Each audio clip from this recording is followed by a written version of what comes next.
न तुलाज मातीला तू जाग उधाणू दे आज उरी.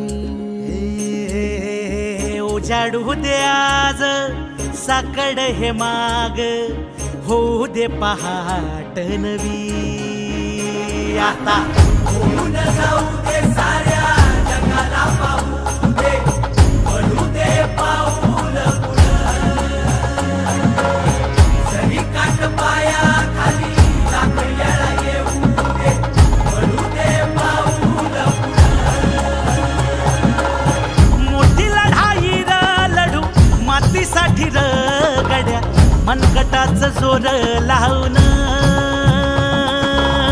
दाटला जरी अंधार एकजूट होऊ आज दिवा देऊ तेज दावर.